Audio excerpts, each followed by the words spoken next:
बसा एक छोटा सा नगर जो हिंदुस्तान की धार्मिक परंपरा से लेकर सियासत के बीच घूमता रहा। जितना ये पुराना शहर है, जितनी पुरानी इस नगर से जुड़ी कहानियां हैं, उतनी ही चर्चित है राम के अयोध्या से जुड़े वो अध्याय जो भारतीयता के आधार बिंदु हैं। अवध नगरी अयोध्या मूल रूप से मंदिरों का शहर रहा है। यही है हिंदुओं की आराध्य श्री राम की जन्मभूमि। कहा जाता है कि अयोध्या नगरी को भगवान श्री राम के पूर्वज विवस्वान यानी सूर्य पुत्र वैवस्वन मनु द्वारा बसाया गया था। लेकिन भगवान श्री राम के जल समाधि लेने के बाद अयोध्या कुछ समय के लिए उजाड़ हो गई थी। कहा जाता है कि राम जी के पुत्र कुश ने फिर से अयोध्या का पुनर्निर्माण कराया और इसके बाद सूर्य वंश की अगली 44 पीढ़ियों तक इसका अस्तित्व चरम पर रहा। इसके बाद महाभारत काल में हुए युद्ध के बाद भी अयोध्या फिर से उजाड़ हो गई।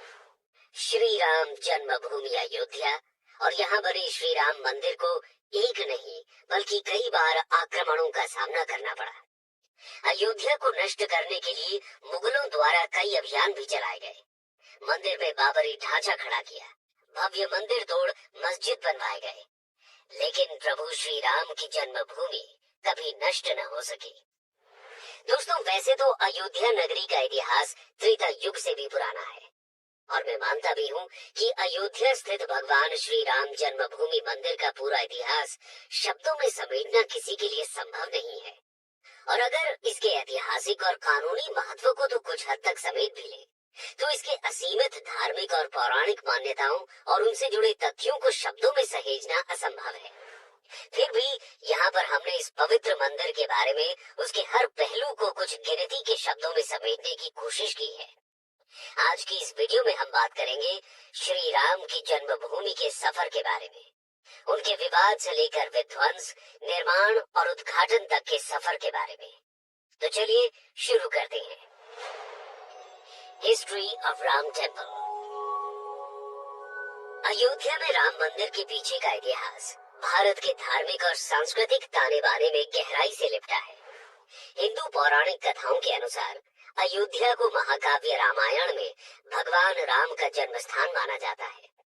भगवान श्री राम प्रजा सहित वैकुंठ धाम चले जाने के बाद कई सालों तक ये भूमि यूं ही पड़ी रही। बाद में कौशाम्बी के महाराज कुश ने अयोध्या को फिर से बसाया।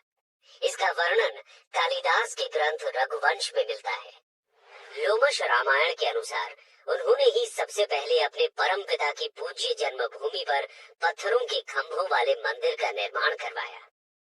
वहीं जैन परंपराओं के मुताबिक अयोध्या को ऋषभदेव ने फिर से बसाया था।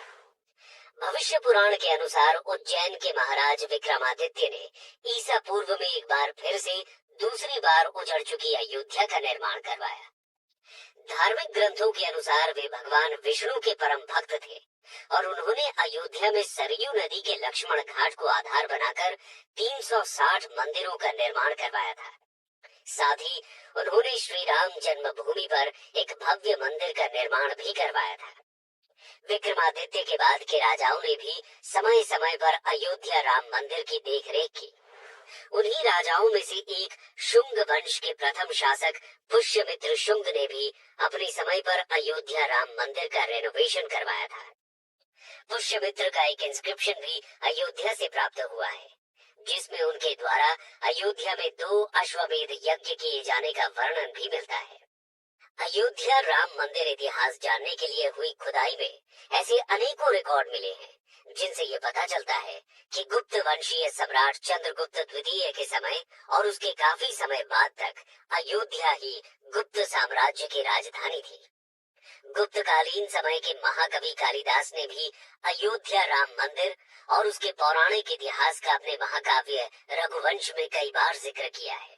इसी तरह आधुनिक इतिहासकारों के अनुसार 600 ईसा पूर्व तक अयोध्या एक महत्वपूर्ण व्यापार का केंद्र था।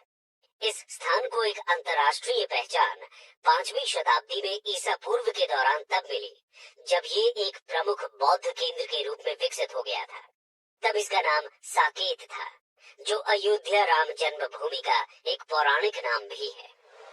चीनी भिक्षु फाहियान ने भी यहाँ अयोध्या राम मंदिर के साथ कई बौद्ध मठों के होने का वर्णन किया है। यहाँ पर 7वीं शताब्दी में चीनी यात्री हायुन सांग भी आया था।